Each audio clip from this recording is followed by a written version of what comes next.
কনসার্টের মঞ্চ কাঁপানো পপ তারকা রিয়ানা এবার মুম্বাই কাঁপালেন ভিন্ন এক অবতারে। সুরের জাদুতে নয়, বরং নিজের গ্রোভার ব্যান্ডের আভিজাত্য নিয়ে। মাত্র কয়েক ঘন্টায় ঝাটিকা সফরে ফ্যাশন আর স্টাইলে দুই ভিন্ন রূপে যেন বুঝিয়ে দিলেন কেন তাকে বলা হয় গ্লোবাল আইকন। ঝলমলে দিনে রিয়ানার মুম্বাই সফর নিয়ে থাকছে এবারের প্রতিবেদন। মুম্বাইয়ের আকাশে সেদিন যেন রূপালী জগতের ঝলকানি একটু বেশি ছিল। কারণটার কেউ নন, বিশ্বখ্যাত সঙ্গীত শিল্পী ও ফ্যাশন আইকন রিয়ানা। কোনো কনসার্টের জন্য নয়, এবার তিনি ভারতের মাটিতে পা রাখলেন একজন সফল ব্যবসায়ী হিসেবে।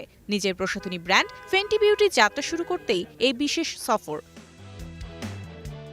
মাত্র ৩৬ ঘন্টার সংক্ষিপ্ত সফর, কিন্তু তাতেই পুরো মুম্বাইকে বুঁদ করে রাখলেন এই গ্লোবাল স্টার। দিন আর রাত দুটি ভিন্ন সাজে রিয়ানা যেন ফ্যাশনের নতুন এক স্টেটমেন্ট লিখে গেলেন। দিনের অনুষ্ঠানে তাকে দেখা যায় উজ্জ্বল শার্টেজ রঙের পোশাকে, যা ছিল একাধারে সাহসী ও আধুনিক।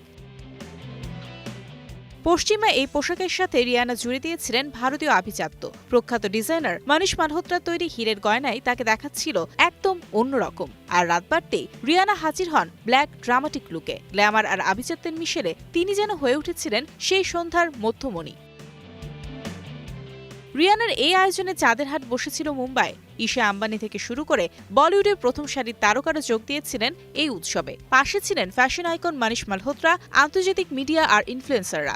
মুম্বাইয়ের এই সন্ধ্যাটি শুধু একটি ব্র্যান্ড লঞ্চিংয়ে সীমাবদ্ধ থাকেনি, বরং হয়ে উঠেছিল গ্লোবাল ফ্যাশন আর ভারতীয় ঐতিহ্যের এক বিরল সেতুবন্ধন।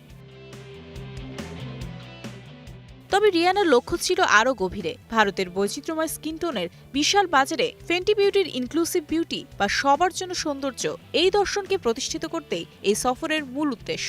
মেকআপের সব বর্ণে মানুষের সমান অধিকার নিশ্চিত করার যে লড়াই রিয়ানা শুরু করেছিলেন, মুম্বাইয়ের এই লঞ্চিং ছিল তারই একটি বড় মাইলফলক। সব মিলিয়ে মুম্বাইয়ের এই কয়েক ঘন্টা যেন ছিল গ্লোবাল আইকন রিয়ানাকে ঘিরে ভারতীয়দের এক রাজকীয় উৎসব। Mario Sen, star entertainment.